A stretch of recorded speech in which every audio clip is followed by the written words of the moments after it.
All right, guys, ask a felon back with another one. All right, I was asked, what's the biggest mistake people make when they get out of prison? There's a bunch of mistakes people make when they get out of prison. Number one is thinking they don't need to get a job. They want to party. That's the number one thing I hear when I was in prison. I heard when people say, oh, when I get out, I'm doing a fat line or I'm doing this or it was all about doing some kind of drug. Like 90% of the people that's in prison is drug related. So yeah, getting out and doing drugs is going to be I think was the biggest mistake people make when they get out.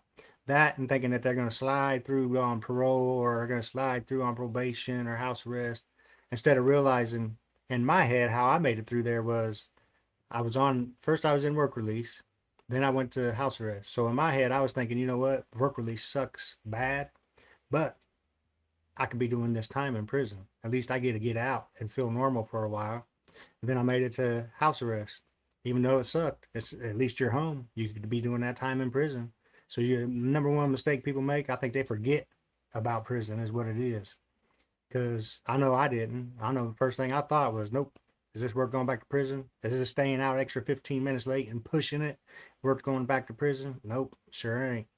So yeah, and another mistake I see people make, they get out and they think that they're going to have the same tolerance, the same drug tolerance they had before they went to prison. Because they're in there doing little bits of Suboxone, people will get a Suboxone strip, which is about as big as a Listerine strip. They'll cut them up into either eighths, sixteenths, 30-second pieces. They call it a 30-second because it's 1 and 32. I don't, they cut it into 32 pieces. They even cut it into 64 pieces. And then people put it in their eye and do it. But the biggest mistake people make when they get out is thinking they're going to have that same drug tolerance. Well, you're not. I've heard of at least 3 people I know who got out of prison and OD'd within the first month. OD'd and are gone now. They're no longer here because they got out of prison thinking that they're going to have the same drug tolerance they had before they went in prison. Your tolerance goes down. The longer you're off drugs, your tolerance goes down, which means that's less you can handle. So if you used to be able to take 35 hydros before you went to prison, you're not going to be able to get out after being in there for a year or 6 months and getting it out of your system. You ain't going to be able to get out and take that same 35. Your tolerance is lower. Or you ain't going to be able to you might have been able to do a gram of Coke a day or an 8 ball of Coke a day. And then you get out and you think you're going to be able to do the same tolerance. It don't work like that. Your tolerance goes down.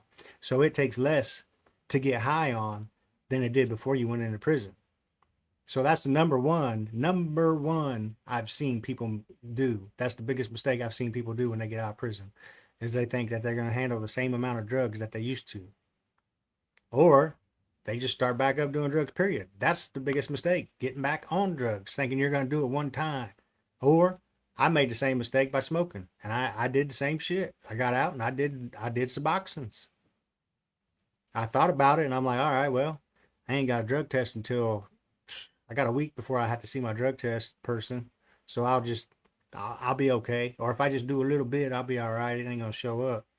And I had some close calls with that. Luckily, because of the way I am and the relationships that I had with the people who was in charge, I was respectful. I did all the stuff I was supposed to do instead of messing up all the time. So when I did mess up, it counted for something for the respect I showed them and how I followed most of the rules. So one time I even failed a drug test like 3 days before getting off. And the woman even told me, she was like, I feel so bad for you.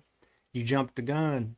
But luckily, she gave me a little extra time and I didn't have to go back to prison, wasn't reported to the judge or none of that. So a lot of times it's got to be, a lot of people are like, oh, I hate the police. I hate the probation officers. And they try to treat them they just treat them like shit.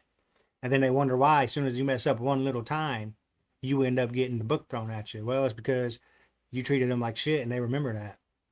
Treat them good with respect. Just treat them like a human being, like a person. And when you do mess up, more likely they're going to vouch for you. I had that happen so many times. I had so many people that was in charge of me that would vouch for me when I did mess up, that it would have sent me back to prison. I'd still be in prison right now if it wasn't for the relationships I eventually built with the people in charge. So that's another mistake. Getting out and acting like, oh, I'm a thug. I got to have this bad attitude and I got to do this. Or having that feel sorry for myself attitude. A lot of people got that. It's like they look for that felon excuse of, I can't find a job because I'm a felon. I can't do this because I'm a felon.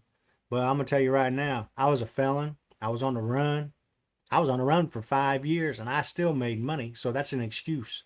I don't care who you are. I don't care who it makes mad. Who's out there is going to say, well, your story is different than mine. Yeah, my story is going to be different than anybody's because I'm a different person. I look at life in a whole different way than most people do.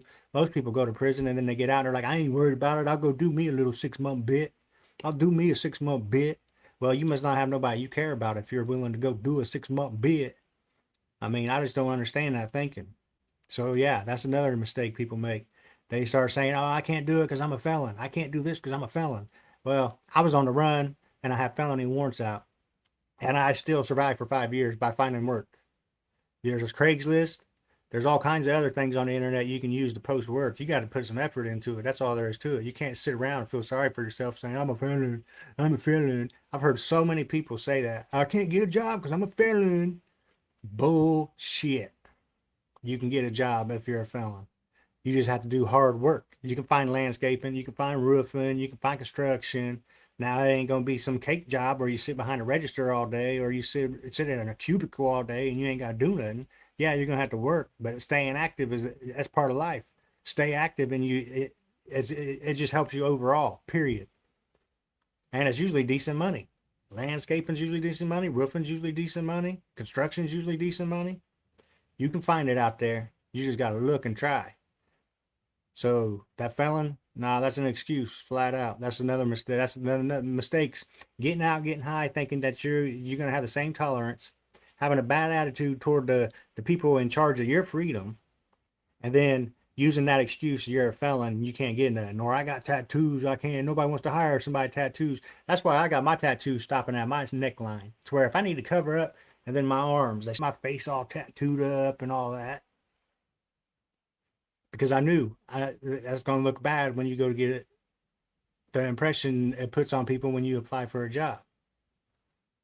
But with that being said, them some of the mistakes I know people make when they get out of prison. So that's all I got for this video. If you guys would like, comment, some questions, subscribe, hit that bell notification so you get an update and get notified anytime I post a video answering a question. Hit me with some questions. Throw them hard questions at me. I'm ready for more. But with that being said, that's all I got for you. Peace.